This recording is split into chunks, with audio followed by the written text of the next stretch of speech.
a todos. Bueno, buenas tardes. El tema que traigo para hoy es el abordaje de las trombocitopenias.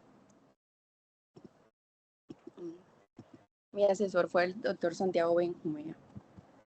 El contenido que propongo para hoy es hablar sobre la generalidad de las plaquetas, los mecanismos fisiopatológicos, el abordaje diagnóstico, hablar un poco de trombocitopenia inmune y dar unas breves conclusiones. En cuanto a la generalidad de las plaquetas, sabemos que estas son células pequeñas que no tienen un núcleo, pero sí tienen un esqueleto que es altamente organizado. Dentro de ese esqueleto contienen las tubulinas y las actinas, las cuales tienen un papel fundamental en el cambio de las plaquetas cuando estas son activadas. Sabemos que cuando no son activadas, las plaquetas tienen una forma de disco y una vez estas se activan, pasan a tener una forma ovoide y a tener unas ramificaciones que son conocidas como los pseudópodos. También tienen unos receptores únicos como las glicoproteínas, que estas son importantes para la adherencia de las plaquetas, y unos gránulos secretores especializados como los gránulos densos, los gránulos alfa y los lisosomas, que estos son fundamentales porque son parte de todo lo que es la coagulación. Tienen un tamaño que oscila entre 0.5 y 2.5 micras y ellas provienen de células progenitoras más grandes que son llamados los megacariocitos por la fragmentación del citoplasma de estas. Tenemos que el principal regulador de la producción de las plaquetas va a ser la trombopoyetina, que esta está principalmente en el hígado, pero también puede estar en el riñón y su función es la producción y la maduración de estos megacariocitos. En esta imagen les quería traer un poco cómo nacen las plaquetas. Entonces en esta imagen se ilustra todo el proceso que pasa a la célula madre hematopoyética. Ella normalmente reside junto a la superficie endostial del hueso trabecular, pero ella normalmente pues está inactiva, está esperando señales para empezar todo este proceso. Entonces de esta célula madre hematopoyética pasa a la célula progenitora pluripotente y esta célula va a recibir unas señales de unas citoquinas que va a permitir su diferenciación a células progenitoras mieloides comunes. Y posteriormente esta célula va a migrar hacia la médula ósea, hacia el centro de la médula, y va a formar los progenitores del megacariocito. Este megacariocito, como vemos en la imagen, él va a ir hasta el nicho vascular, va a tratar de colocarse al lado de estos vasos sinusoidales y va a migrar hacia la parte superior de este vaso, en donde va a nacer unas ramificaciones. Estas ramificaciones se conocen como el nombre proplaquetas. Y estas, una vez entran a la luz del vaso, van a producir un fenómeno de maduración y van a dar origen a las plaquetas. En cuanto a la función de las plaquetas, entonces sabemos que tienen receptores, tenemos las glicoproteínas que se enumeran de 1 a la 9 y tenemos también los gránulos. Estos gránulos tienen sustancias, como ya les mencioné, para la coagulación y son esenciales para la hemostasia primaria. Entonces sabemos que la plaqueta se adhiere al subendotelio dañado, va a liberar estas sustancias que van a favorecer la agregación y la formación de trombos, y estas actúan como plataforma para la coagulación y contribuyen a la estabilización del coágulo con fibrina. Hablando un poco más sobre la fisiopatología, entonces sabemos que el primer evento es que tenemos un daño en el subendotelio, en donde lo que va a quedar expuesto va a ser el factor de von Willebrand, la fibronectina y el colágeno. Entonces el primer paso es que estas plaquetas se adhieran. Entonces cuando tenemos bajos flujos, lo que va a ocurrir es que este factor de von Willebrand se va a unir a la licoproteína 1B95 y cuando hay bajo flujo se puede unir directamente la licoproteína 1A, 2A al colágeno. Entonces este es el paso iniciador para que la plaqueta se active. Como vemos en la parte superior, acá vemos que la plaqueta en reposo pues tiene una forma ovoidea o discoidea y una vez activa tiene su cambio conformacional, salen estos pseudópodos que me van a permitir que las plaquetas se puedan adherir con mayor facilidad entre sí y posteriormente va a haber la tercera fase que es la secreción, que estos gránulos especializados que se encuentran dentro de las plaquetas van a secretar sustancias como es el ADP, el trombosano A2 que es fundamental para la vasoconstricción y también otras glicoproteínas como la glicoproteína 2B, 3A, ella va a pasar a la parte externa de la plaqueta, a su superficie, y esta va a ser fundamental para que se formen los puentes de fibrinógeno plaqueta y dar lugar a la cuarta fase, que es la fase de agregación plaquetaria. En esta fase entonces vemos cómo las plaquetas se unen entre sí por estos puentes, pero también hay otros puentes que son denominados los puentes débiles, en donde van a estar conformados por el factor de von Willebrand y la glicoproteína 1B95. Entonces este va a ser el primer paso de la hemostasia primaria, en donde se va a formar este entramado de plaquetas, pero se necesitará posteriormente la cascada de coagulación para que se pase de fibrinógeno a fibrina y este entramado quede pues mucho más fuerte. En cuanto a la introducción, ya hablando un poco más sobre la introducción de trombocitopenia, esta se define como un recuento por debajo de los 150.000. Se ha subclasificado entre leve, moderada y grave. Hablando de leve, cuando tenemos plaquetas entre 150.000 y 70.000, moderada cuando tenemos un recuento que va entre 70.000 y 20.000, y grave cuando es menor a 20.000. Sabemos que la vida media de la plaqueta va de 7 a 10 días y se ha relacionado mucho cuánto es el conto de plaquetas que se debe tener para tener un sangrado espontáneo. En la bibliografía se habla que va de 10.000 a 20.000, sangrados por traumatismo alrededor de menos de 30.000, y para los procedimientos quirúrgicos que en general se requiere más de 50.000 plaquetas.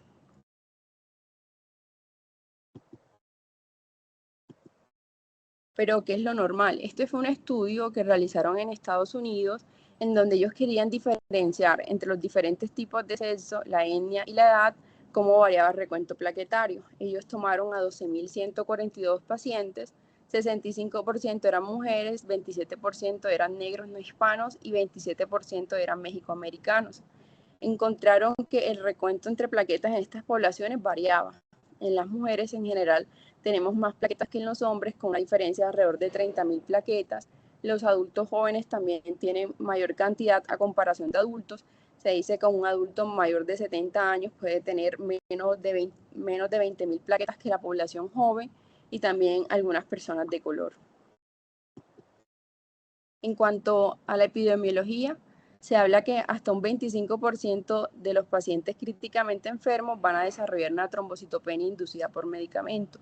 En general, en la epidemiología mundial se habla de que entre las mayores causas de trombocitopenia es la inducida por medicamento. Se habla de una incidencia general que va de 10 casos por millón de personas al año, y en los pacientes hospitalizados hasta un 7% se puede encontrar en un muestreo de plaquetas que estas estén inferiores a 100.000. Este fue un estudio, la verdad fue el único que encontré en Colombia, en donde ellos quisieron caracterizar acá en Medellín, una institución de tercer nivel, a los pacientes con trombocitopenia. Entre las limitaciones de este estudio, solamente incluyeron 25 pacientes, lo realizaron entre 2016 y 2017. La mayoría de los pacientes de este estudio fue una población pediátrica menores de 1 año, y más del 20% eran mayores de 18 años. La mayoría de los pacientes de este estudio fueron hombres de régimen contributivo, y dentro de las limitaciones que ellos encontraron era que en la mayoría de las historias clínicas no se reportaba la trombocitopenia, o sea, era secundaria o cuál era el diagnóstico. Entonces un 80% de estas trombocitopenias fueron no especificadas, y un 20% fueron trombocitopenias secundarias. Hablando un poco sobre el abordaje inicial, entonces para el abordaje de esta patología, como en todas, es fundamental una historia clínica y un examen físico, porque con esto vamos a poder guiar esa orientación etiológica. Entonces en la historia clínica es importante conocer cuáles son si el paciente ha tenido una neoplasia, si ha tenido infecciones recientes, si ha tenido viajes, por ejemplo, a zonas endémicas de dengue, malaria, de riqueza, cuáles son los medicamentos que toma, si está utilizando heparinas, si el paciente ha sido trasplantado, si ha recibido transfusiones, si consume alcohol o drogas, si ha sido hospitalizado recientemente, si se ha vacunado. Vacunas como la del COVID se han asociado mucho a trombocitopenia, y si el paciente está en embarazo. En el examen físico, lo fundamental es buscar si el paciente tiene signos de sangrados, si de pronto le encontramos hematomas, si el paciente tiene hepatosplenomegalia, que nos orientaría más a una causa de la médula o una falla hepática, si el paciente tiene isquemia en extremidades o necrosis cutánea, lo cual nos hablaría más sobre una trombocitopenia inducida por heparinas. En cuanto a los laboratorios, pues lo fundamental primero va a ser el hemograma. En la mayoría de los pacientes, la trombocitopenia va a ser un hallazgo incidental. Y lo siguiente sería solicitarle el extendido de sangre periférica una vez confirmada la trombocitopenia. Una de las preguntas que me hacía el doctor Santiago cuando realicé este seminario es qué pruebas mandarle a aquellos pacientes que en cuanto a la historia clínica y el examen físico no tengo una etiología clara. Entonces, en lo que revisen la literatura, pues lo fundamental va a ser primero enfocar al paciente con un extendido de sangre periférica si no tenemos datos suficientes de la historia clínica y el examen físico. Pero en general, en la bibliografía habla de solicitarle al paciente una función renal, función hepática, un LDH, bilirrubinas, pruebas de coagulación, serologías virales como VIH y hepatitis C, unos sanas, una prueba de función tiroidea, vitamina B12 y vitamina B9. Pero más allá de pedirle pues todos estos laboratorios al paciente, algo fundamental va a ser el extendido de sangre periférica. ¿Por qué? Porque con esto nosotros podemos darnos cuenta si estamos frente a una trombocitopenia verdadera o estamos frente a una pseudotrombocitopenia. Y eso es lo primero que nosotros debemos establecer. Si en ese extendido de sangre periférica lo que se observa son aglomeraciones plaquetarias, pues sabremos que la máquina que lee el hemograma no va a ser capaz de cuantificar adecuadamente las plaquetas, y si no es así, pues estaremos frente a una trombocitopenia verdadera. Algo que también es importante es ver el tamaño de esas plaquetas. Cuando tenemos unas plaquetas que en general las plaquetas tienen un tamaño por mucho menor a un glóbulo rojo, vemos unas plaquetas que sean similar al tamaño del glóbulo rojo, esto nos habla que el paciente tiene unas plaquetas grandes, unas plaquetas gigantes, y dentro de nuestros diagnósticos debemos sospechar de una trombocitopenia hereditaria. Y otra cosa también importante va a ser observar cómo están las otras líneas celulares, cómo están los leucocitos, cómo está el glóbulo rojo. Entonces, algo fundamental de primera vista siempre va a ser ver si el paciente tiene esquistocitos o tiene blastos, debido a que estas dos pueden representar dos patologías que tienen una alta mortalidad, ya sea que el paciente tenga una microangiopatía trombótica o tenga una leucemia aguda. Entonces, en la primera parte vemos si el paciente lo que encontramos en el extendido son esquistiocitos. Entonces, lo que primero debemos sospechar es que estemos frente a una MAT, ya sea una TTP, un SHU o una CID, y solicitarle a estos pacientes todo el perfil de hemólisis, una LDH, unas bilirrubinas, aptolobina, tiempos de coagulación, un dímero D y un fibrinógeno. Si por el contrario encontramos que el paciente tiene blastos, tiene lóbulos rojos nucleares, tiene un Pelger wet, que esta se va a caracterizar por ser alteraciones de los neutrófilos. Estos neutrófilos se van a ver como bilobulados, como especie de dos lentes, que este puede tener dos orígenes, puede ser congénita, que estos pacientes generalmente es un hallazgo incidental y es benigno, o también puede ser adquirida por un síndrome mielodisplásico o una leucemia mieloide. O podemos encontrar dacriocitos. Al tener estos hallazgos, lo que debemos sospechar es que probablemente el trastorno va a estar en la médula ósea y este paciente va a ser candidato para un aspirado y una biopsia médula ósea. En la tercera parte, si encontramos que el paciente en el extendido lo que tiene son microesferocitos, aglutinación o agrupación de glóbulos rojos, debemos considerar un síndrome de Evans. Y dentro de las pruebas también solicitarle un CUM, un LDH y una bilirrubina. Otro hallazgo que también se puede encontrar van a ser que el paciente tenga linfocitosis o que tenga linfocitos activos, neutrofilia o granulaciones tóxicas. Esto es más sugestivo de una infección, entonces acá le pedimos al paciente pues los reactantes de fase aguda, una imagen, serologías virales y hemocultivo.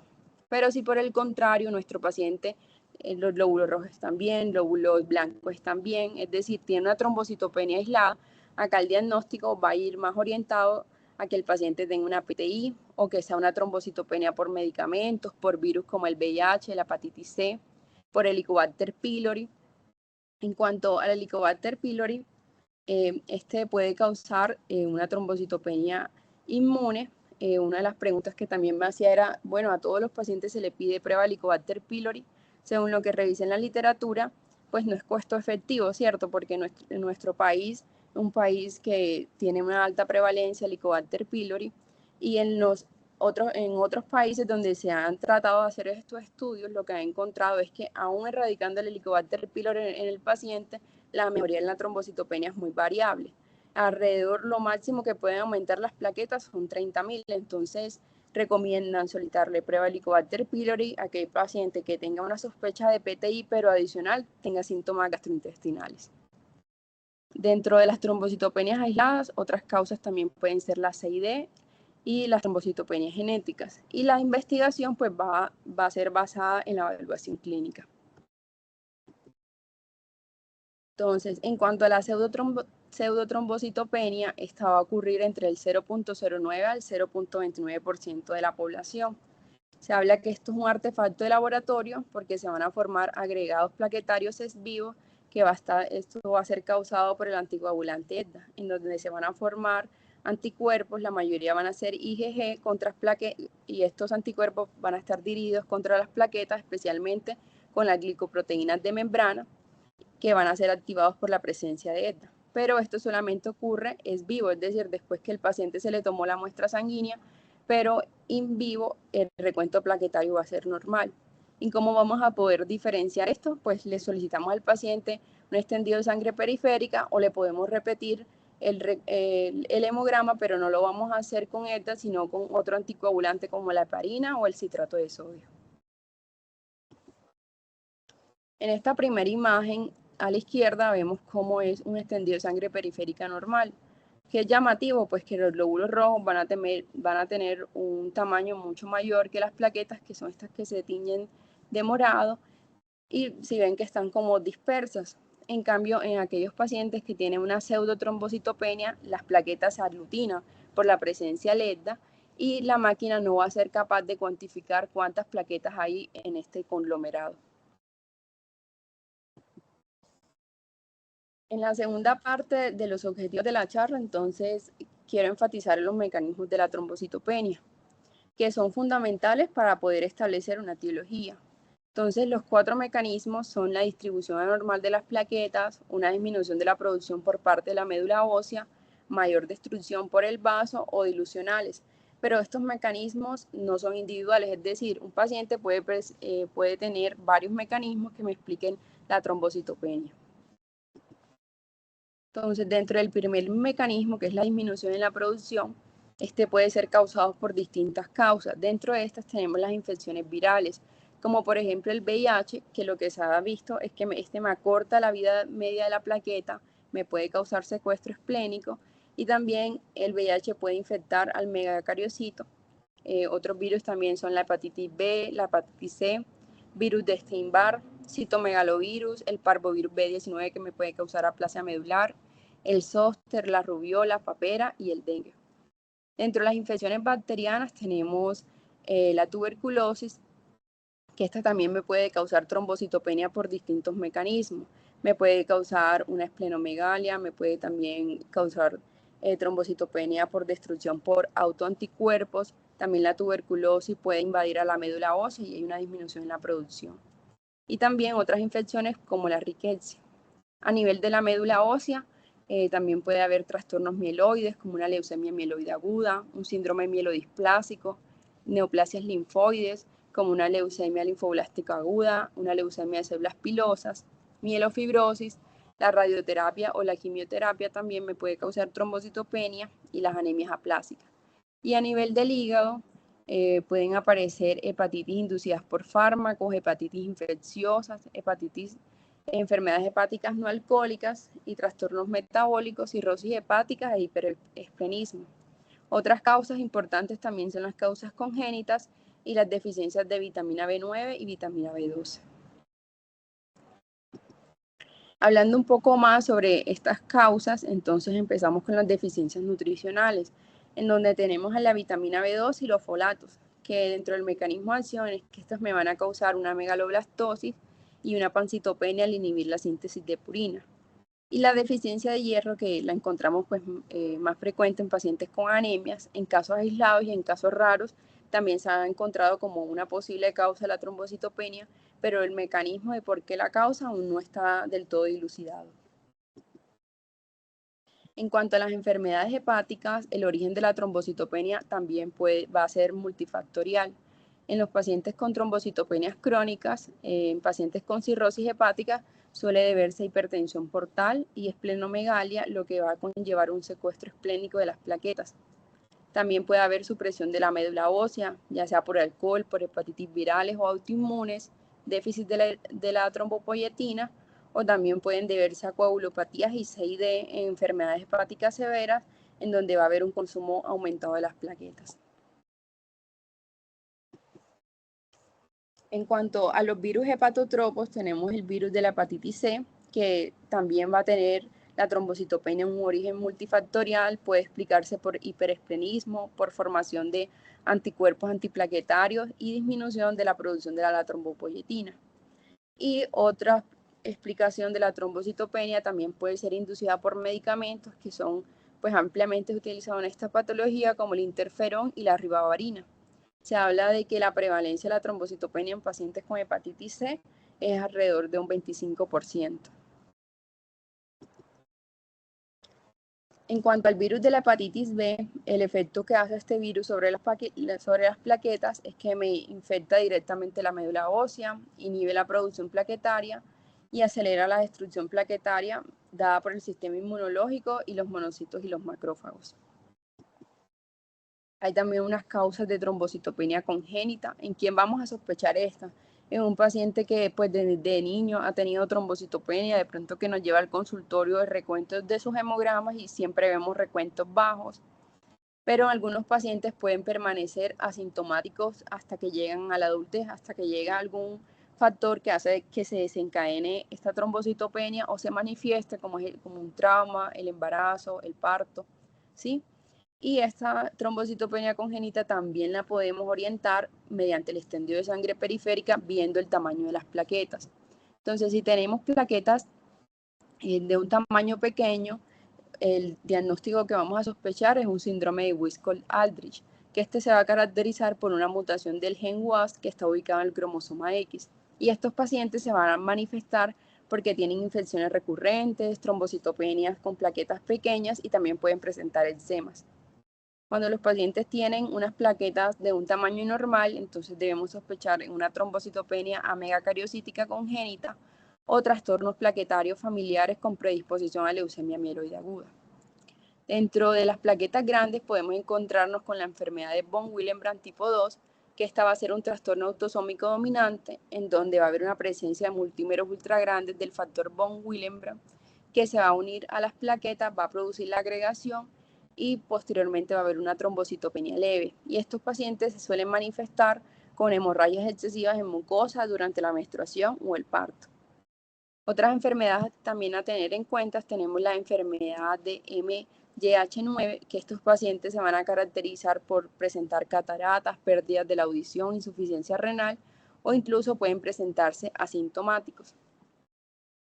Dentro de otras etiologías tenemos el síndrome de Bernal-Soulier, en donde esta va a ser explicada por una ausencia del complejo de glicoproteína 1B59, que está ubicado pues, en la superficie de las plaquetas, y el síndrome de plaquetas grises, que estos pacientes se caracterizan también por tener sangrados espontáneos, y esto se debe a que no se libera adecuadamente los gránulos alfa desde el interior de la plaqueta hacia el exterior.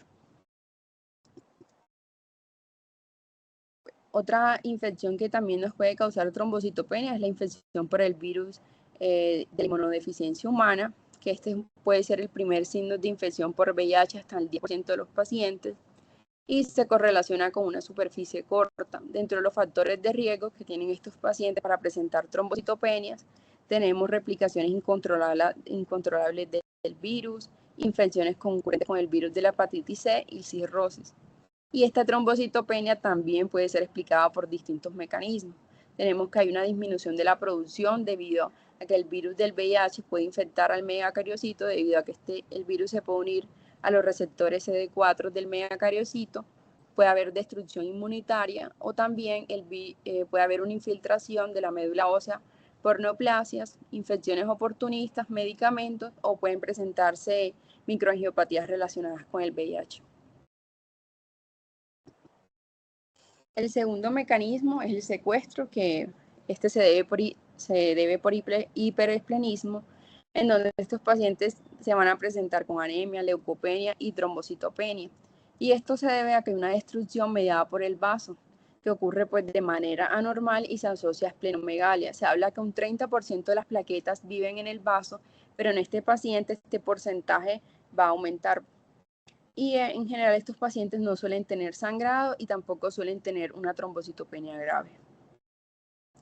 Pero este secuestro también puede ser explicado no solamente por esplenomegalia, sino que también puede ser explicado por hipertensión portal, una sarcoidosis, un linfoma, una enfermedad de Gaucher. El tercer mecanismo es el mecanismo dilucional, que este es como el más fácil de evidenciar, que son aquellos pacientes que les infunden grandes cantidades de líquidos o pacientes que se llevan a cirugía y también les transfunden grandes cantidades de hemoderivados que no contienen plaquetas. Y el cuarto mecanismo de destrucción de las plaquetas, que estos pueden ser inmunomediados o pueden ser por factores mecánicos. Dentro de los inmunomediados, entonces tenemos las trombocitopenias inmunes, que estas pueden ser primarias o secundarias, las microangiopatías, que puede ser una PTT, un síndrome hemolítico, un síndrome urémico hemolítico, una CID, en embarazo, en las pacientes con trombocitopenia gestacional, que esta generalmente es benigna, las pacientes con HELP, que generalmente son mujeres embarazadas de más de 20 semanas que se van a presentar con náuseas, vómitos, dolor abdominal, van a tener signos de hemólisis, las enzimas hepáticas van a estar elevadas y el recuento de plaqueta va a estar disminuido, o también pacientes con preeclampsia y eclampsia. Acá también encontramos las trombocitopenias por medicamentos, que no todas van a ser explicadas por mecanismos inmunes. Dentro de estas tenemos las heparinas, el cloranfericol, la fenilbutazona, sales de oro, el valproico, ganciclovir, quinidina, quinina y las sulfonamidas. Y también esta destrucción puede ser por factores mecánicos, como las superficies artificiales, donde dentro de estas tenemos el ECMO, la circulación extracorpórea, la hemodiálisis y las válvulas cardíacas.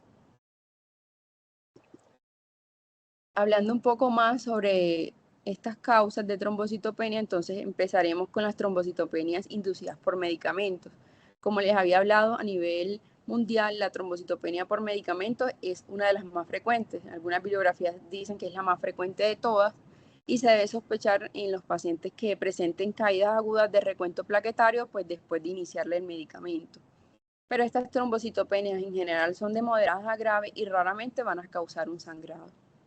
Estas aparecen 5 a 7 días después que el paciente se expuso al medicamento y se van a resolver de 7 a 14 días de suspendido.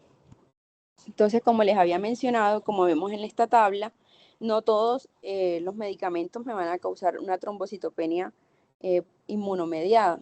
También hay otros que tienen mecanismos de acción desconocidos. Entre los medicamentos pues, más utilizados tenemos las cefalosporinas, que el mecanismo de acción de ellas es dependiente de actenos, las heparinas, que hablaremos más adelante, la procainamida, que también es por anticuerpos, la rifampicina también se da por anticuerpos y la vancomicina, que se da por presencia de anticuerpos específicos. En cuanto a la trombocitopenia inducida por heparina, esta trombocitopenia en general no suele ser grave, la trombocitopenia suele ser moderada y rara vez el recuento plaquetario lo vamos a encontrar por debajo de los 20.000. Tampoco suelen asociarse a sangrados, sino que al contrario el paciente puede manifestarse con trombosis venosas o arteriales, pueden haber lesiones cutáneas necróticas en el sitio de inyección de la heparina y reacciones sistémicas agudas. Dentro de la fisiopatología de esta entidad, esta va a ocurrir debido a que se forman anticuerpos en contra de un complejo formado por la proteína plaquetaria, el factor plaquetario 4 y la heparina. Entonces, al formarse este complejo, se activan plaquetas, monocitos y células endoteliales y van a desencadenar un estado procoagulante que me puede llevar a trombosis hasta el 50% de los casos. Esta trombocitopenia en general ocurre entre 5 a 14 días después de la exposición a heparina, pero en pacientes que anteriormente estuvieron expuestos a heparina y desarrollaron estos anticuerpos, la trombocitopenia puede presentarse hasta desde el primer día. Y después de suspendida, las plaquetas se van a normalizar alrededor de 1 a 2 semanas posterior al retiro. La escala 4TS, pues esta es una escala diseñada para una probabilidad pretest de que el paciente tenga una trombocitopenia inducida por heparina.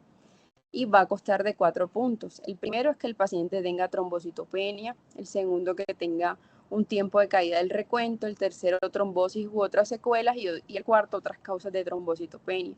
Entonces lo que más me va a puntuar es precisamente que el paciente tenga una disminución de recuento plaquetario mayor al 50%, pero el nadir, es decir, al último que caen las plaquetas, sea mayor a 20.000, porque como ya les comenté, en general estos pacientes presentan una trombocitopenia moderada.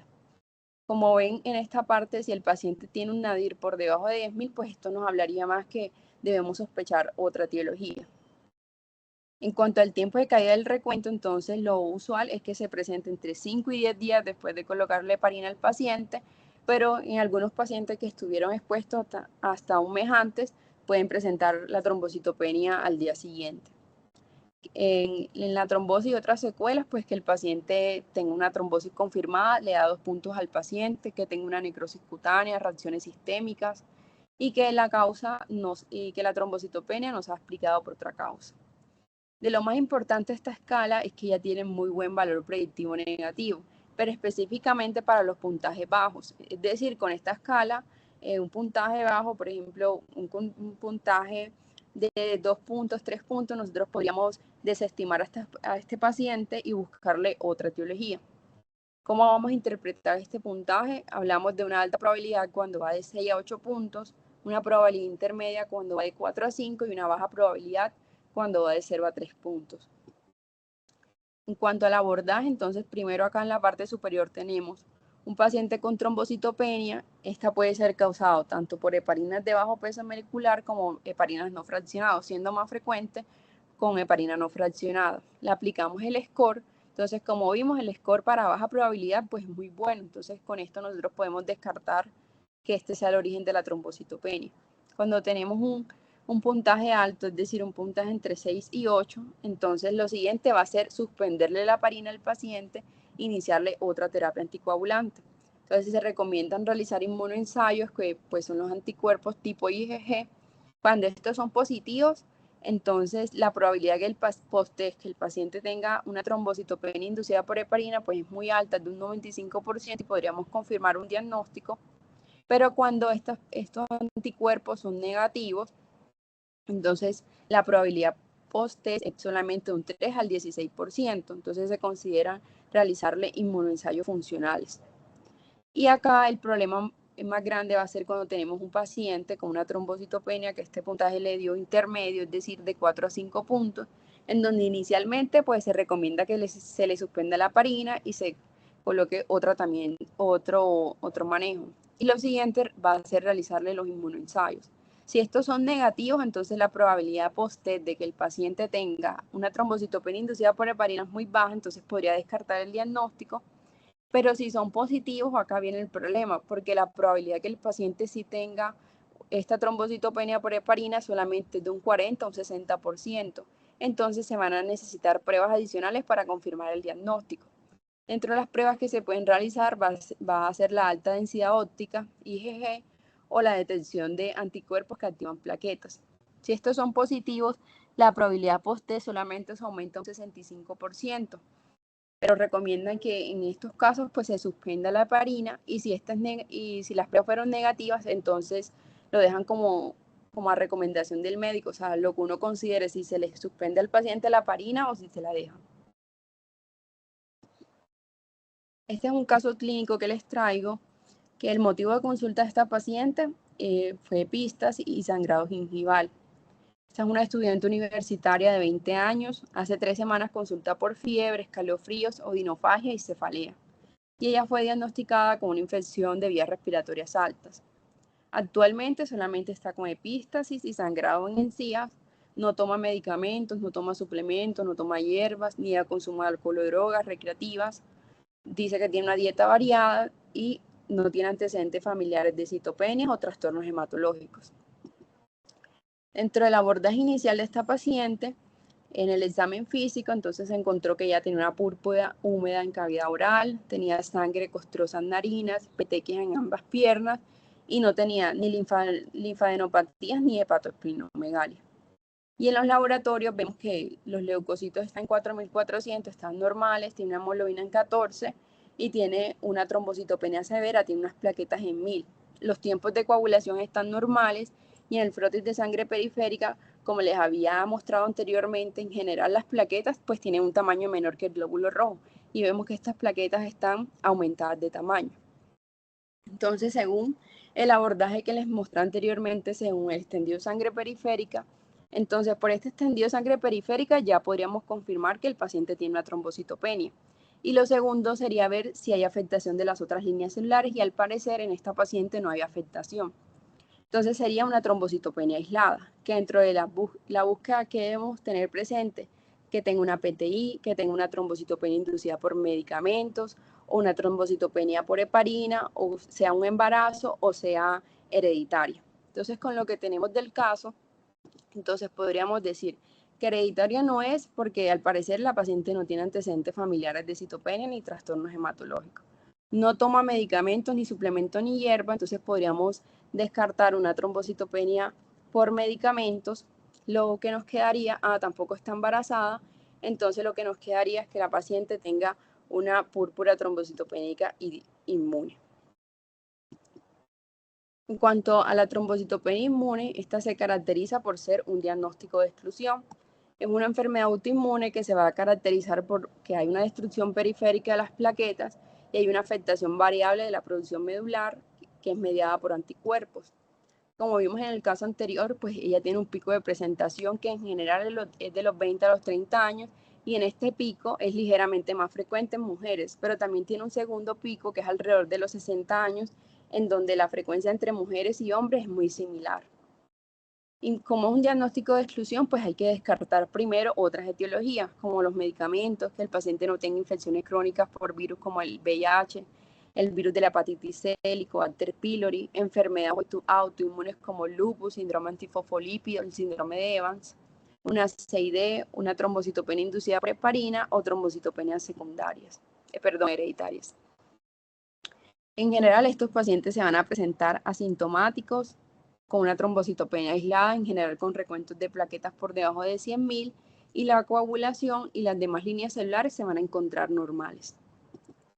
En cuanto a su fisiopatología, entonces lo que tenemos es que va a haber una producción de unos autoanticuerpos que van a estar dirigidos contra las plaquetas y contra el megacariocito. A nivel del megacariocito, lo que vamos a ver es que va a haber, no va a haber un proceso de maduración adecuado y también va a haber una reducción en el número de plaquetas. Y a nivel de las plaquetas, pues estos anticuerpos se van a unir a ella y van a ser reconocidos por un receptor que está en la superficie de los macrófagos, que es el receptor FCY. Y estas van a ser endocitadas por medio de esta molécula que es el SYK. Entonces, una vez ellos son fagocitados, van a pasar pues al interior del macrófago y van a ser presentados, y estos antígenos que quedan van a ser presentados por el complejo mayor de histocompatibilidad a las células T por medio del receptor TCR. Entonces, vemos que posterior a esto va a haber una diferenciación específica de estas células T solamente al fenotipo TH1 y TH17, que estos se familiarizan más con inflamación y reactividad. Y las células T reguladoras, que se supondría que ellas son las encargadas de frenar todos estos procesos, no van a tener un adecuado funcionamiento. Estas células TH también me van a activar a las células B por medio de estos dos ligandos, el CD154 y el CD40, y estas células B van a transformarse en células plasmáticas y van a producirse pues más anticuerpos contra estas plaquetas y los megacariocitos. Pero también se ha explicado que el mecanismo podría ser también por estas células T citotóxicas, que estas me van a producir destrucción e inhibición de los megacariocitos, y también otra explicación pues serían las células CD8. En cuanto al manejo de la trombocitopenia inmune, pues esto va a depender de cómo se nos presenta el paciente. Si el paciente se presenta con un sangrado activo, entonces lo primero va a ser pues reanimar al paciente, transfundirlos, se inicia manejo con glucocorticoides y con inmunoglobulina B, que esta me va a elevar el recuento plaquetario en un plazo de 1 a 4 días en el 80% de los pacientes y va a tener un efecto que va a durar de alrededor de 1 a 2 semanas. Y cuando tenemos un paciente que se presenta asintomático, entonces solamente lo vamos a tratar si el paciente tiene un recuento plaquetario entre 20.000 y 30.000. Si él tiene las plaquetas por encima de 30.000, se recomienda seguimiento. Entonces, dentro de las opciones terapéuticas tenemos los glucocorticoides, que de un 60 al 80% de estos pacientes van a tener una respuesta inicial, pero solo de un 30 a un 50% van a lograr una mejoría sostenida en el tiempo. Tenemos los agonistas del receptor de la trombopoyetina, tenemos el Trombopac y el Romiplustim, que estos van a estar indicados en pacientes con PTI refractaria a otros medicamentos con una duración de la enfermedad que va de 6 a 12 meses. Tenemos los inmunomoduladores como el rituximab, que va a causar una respuesta en el 60% de los pacientes y solamente un 40% de estos van a tener una respuesta completa.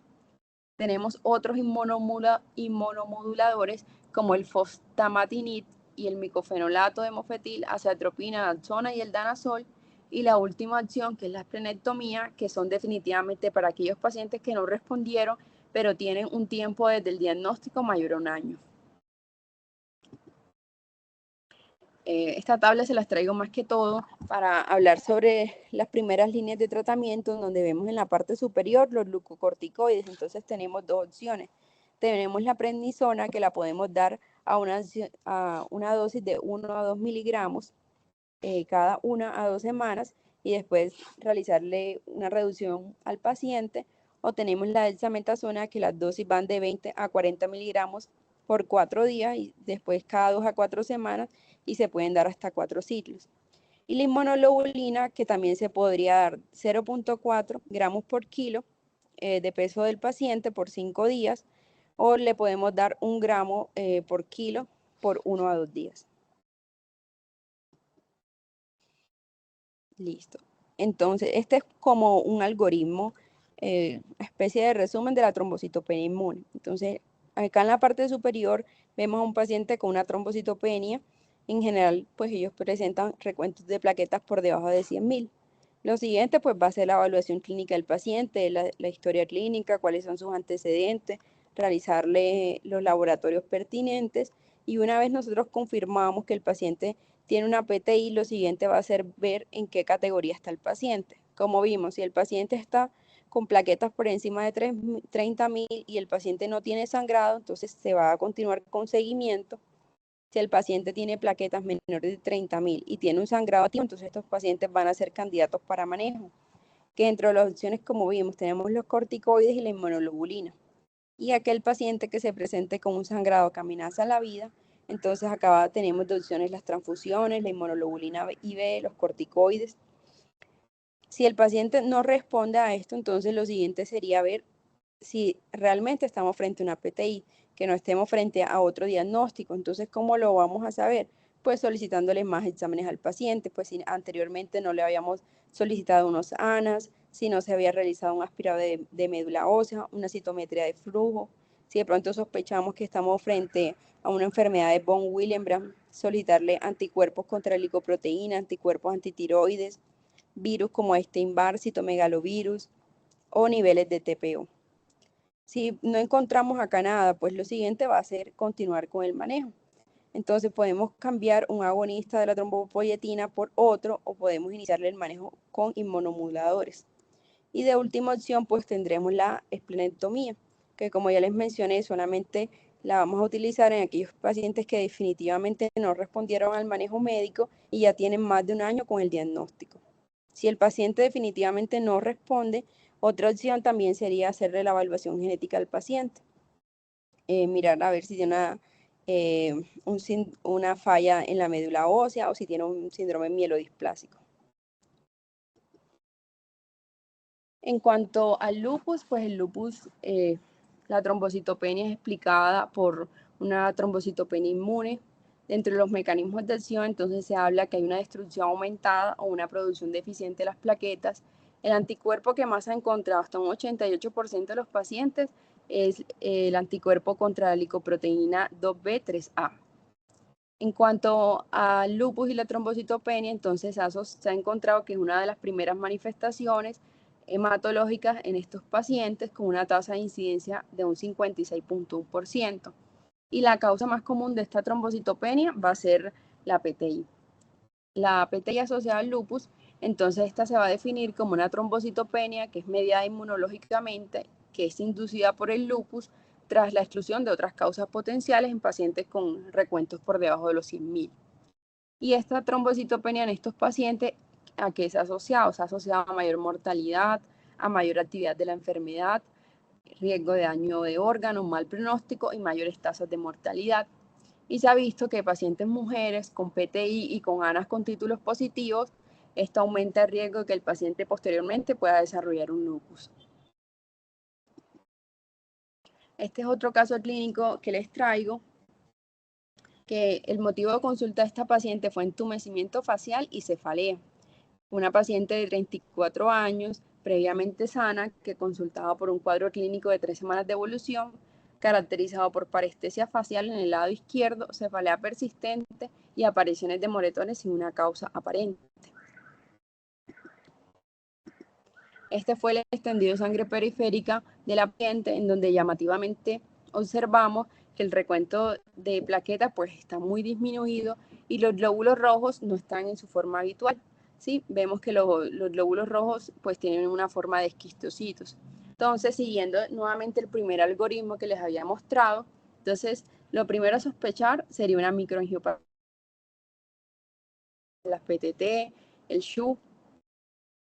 Estos fueron los laboratorios del paciente, entonces tenía unos leucocitos en 8.200, tenía una anemia, una hemoglobina en 9.5, unas plaquetas en 20.000, creatinina en 1.5, una LLH aumentada en 1.330, actoglobina menor de 10, o sea, estaba consumida y los tiempos de coagulación estaban normales.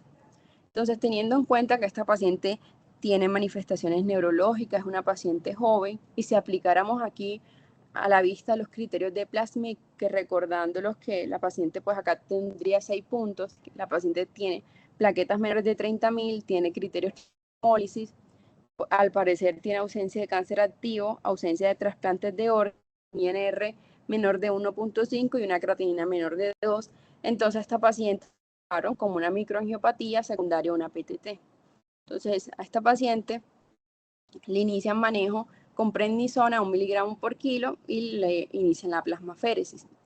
A los 4 días esta paciente vemos que las plaquetas mejoraron, pasaron de unas plaquetas hasta 70.000, pero la función renal de la paciente empeoró. Una creatinina que pasó de 1.5 a 5, los cultivos fueron negativos, le realizaron ADAM13 antes de iniciar la plasmaféresis y esta fue mayor al 10%.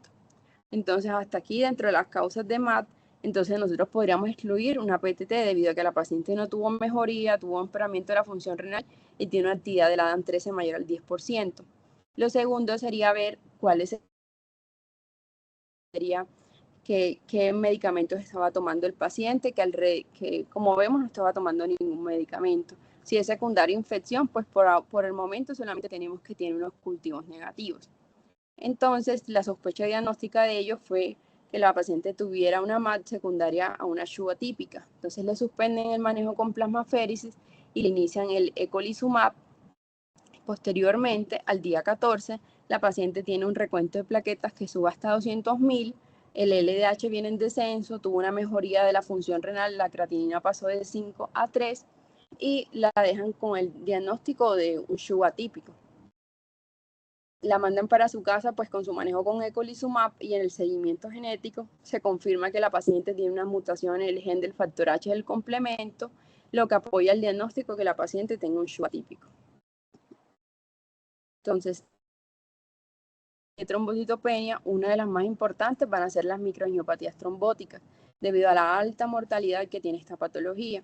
Entonces, estos pacientes se van a presentar con anemia, esquistiocitosis, trombocitopenia, lesión de órgano, y pueden haber varias condiciones asociadas. Dentro de estas tenemos las PTTs, que pueden ser congénitas o adquiridas. Tenemos el SHU, que puede ser ocasionado por la toxina Shiga o puede ser un atípico, la MAT por medicamentos, una CID, un síndrome antifosfolípidos catastrófico, o embarazada se puede presentar hipertensión maligna, preeclampsia o un HELP, o también puede ser dado por cocaína. En cuanto a la PTT, esta es más frecuente en personas jóvenes, en general tiene más manifestaciones neurológicas a comparación de, por ejemplo, el SHU atípico, y también puede tener lesiones renales, pero en general suelen ser más leves y no llevar a, por ejemplo, a hemodiálisis. Entonces, como vimos, puede ser adquirida o congénita, puede ser por la presencia de inhibidores al ADAM13 o puede ser por mutación del ADAM13. El ADAM13, como sabemos, es una proteasa. Su función es cortar al factor de von Willebrand. Entonces, al no estar presente ella, entonces van a quedar unos ultradímeros grandes del factor de von Willebrand y las plaquetas van a quedar atrapadas y se van a ir agregando y se van a haber un fenómeno pues de trombosis. Y todos esos lóbulos rojos que van pasando se van a ir fragmentando y va a ser una fragmentación por un origen mecánico. Y pues va a llevar a lesión de órganos y va a ser una lesión dada por isquemia. Dentro del SHU entonces tenemos los dos tipos, el atípico y tenemos el SHU-STEC, que es por la E. coli, la toxina Shiga, por la O157, que esta me va a causar específicamente un daño en el endotelio renal, pero también puede afectar otro tipo de vasculatura y va a llevarme a trombosis. En el SHU atípico tenemos que también puede ser explicado por dos causas, por mutaciones como nuestra paciente que tiene un factor H, también pueden ser por factor I, MCP, trombomodulina, la C3 y el factor B. O también puede ser por anticuerpos del complemento, que va a haber una desregularización de la vía alterna del complemento, va a haber una producción de C5B, C3, en donde estas van a estar dirigidas contra el endotelio con mayor predominancia a nivel renal. Y va a haber pues un fenómeno de trombosis, de anemias hemolíticas y de lesión de órganos. La trombocitopenia gestacional, pues esta ocurre en el 8% de las gestantes. En general, pues esta es una trombocitopenia benigna. Esta es causada por hemodilución y aclaramiento acelerado de las plaquetas. Esta trombocitopenia en general, pues es leve. La paciente no tiene antecedentes previas, sin asociación con trombocitopenia fetal y se resuelve espontáneamente después del parto y no se asocia a morbilidades o mortalidad materna ni gestacional. Esto es un poco, pues, a manera de resumen de todo lo que hemos hablado. Entonces, en la primera parte, pues, tenemos un paciente con una trombocitopenia de nuevo inicio. Entonces, lo siguiente va a ser que sería bueno ver cómo es el recuento anterior de los hemogramas del paciente, si los tenemos, verificar que estemos frente a una trombocitopenia verdadera, hacerle un adecuado enfoque al paciente, una historia clínica completa, un examen físico y solicitarle pues el extendido de sangre periférica, en donde nos vamos a guiar si el paciente tiene el extendido de sangre periférica es normal o tiene plaquetas grandes, entonces dentro de las sospechas diagnósticas, una PTI, una trombocitopenia inducida por drogas, una trombocitopenia congénita o enfermedad hepática. Si estamos frente al lóbulo rojo fragmentado, el paciente tiene una hemólisis marcada, entonces considerar una MAT. Si estamos frente a leucocitosis o linfocitos reactivos, entonces considerar una trombocitopenia dada por enfermedades crónicas. Y si encontramos por el contrario displasias o células en lágrimas o blastos, entonces considerar que el desorden está a nivel de la médula ósea. ¿Cuándo vamos a considerar estudiar la médula ósea? Pues en general, esto no es un examen de entrada para el abordaje de la trombocitopenia, solamente lo vamos a considerar en aquellos pacientes que el hemograma sugiere alteraciones en otras líneas celulares, es decir, un paciente que tenga blastos, que tengamos la sospecha de un síndrome de falla medular, que el diagnóstico sea incierto tras la evaluación inicial o si el recuento plaquetario no responde como se esperaba el tratamiento. Me pareció pues importante traer las indicaciones de transfusión. En general, las transfusiones profilácticas se dan en pacientes que tengan recuentos de plaquetas por debajo de los 10.000, porque como vimos al inicio de la charla, plaquetas por debajo entre 10.000 y 20.000, estos pacientes tienen riesgo de un sangrado espontáneo. Se recomienda transfusión cuando las plaquetas están por debajo de 20.000, si el paciente tiene sangrado, tiene infección, fiebre, defectos en la función plaquetaria o una coagulopatía. Para los procedimientos en general, pues se pide un recuento de plaquetas por encima de 50.000, exceptuando aquellos pacientes que van para cirugía, por ejemplo, por neuro o por oftalmo, en donde se piden recuentos plaquetarios mayores de 100.000. En cuanto a las conclusiones que les traigo, lo primero, pues siempre es confirmar que estemos frente a una trombocitopenia, pues si hay que repetir el hemograma se repite, o si se necesita un recuento manual o un extendido de sangre periférica. Lo segundo es, como vimos, el frotis de sangre periférica pues es indispensable porque con eso podemos determinar si hay otras líneas celulares afectadas o si estamos frente a una patología grave como una MAD o como una leucemia aguda. La tercera conclusión sería siempre usar el enfoque por mecanismo fisiopatológico, los 4 mecanismos que les mencioné, debido a que con esto podemos orientarnos a la etiología. El cuarto sería utilizar un enfoque sistemático en laboratorios iniciales, en donde en general, pues, los pacientes que de entrada no tenemos un diagnóstico claro, podríamos solicitarle, como les mencioné, un hemograma con un extendido de sangre periférica, unos reticulocitos, eh, marcadores de hemólisis, función renal, función hepática, tiempos de coagulación, serologías virales, autoanticuerpos, niveles de vitamina B12 y folato. La quinta conclusión, pues siempre identificar los signos de alarma en estos pacientes para actuar rápidamente. ¿Cuáles son los signos de alarma? Un paciente que tenga pancitopenia, que tenga un recuento de plaquetas muy bajo, por debajo de 20.000, que tenga un sangrado activo, como ya les mencioné muchas veces, que tenga el frotiblastos quisquiositos. Si llegamos a tener un paciente que debuta con fiebre, hemólisis y alteraciones neurológicas, siempre sospechar en una TTP y fallo multiorgánico. Algo importante también es no iniciar el tratamiento empírico, pues sin un diagnóstico razonable, no dar esteroides a ciegas si uno no está seguro que el diagnóstico del paciente es una PTI, debido a que los corticoides me pueden mascarar neoplasias hematológicas o autoinmunes complejas y solamente considerar estudios de médula ósea, si ya vimos si hay alteraciones de otras líneas celulares, tenemos una visitopenia, una pancitopenia, el paciente no respondió al manejo o estamos sospechando causas infiltrativas. Para finalizar, pues no todas las trombocitopenias son PTI, ni todas se tratan con esteroides. Un buen frotis y una historia clínica completa puede darnos el diagnóstico antes que la médula. Y eso sería todo. Muchas gracias.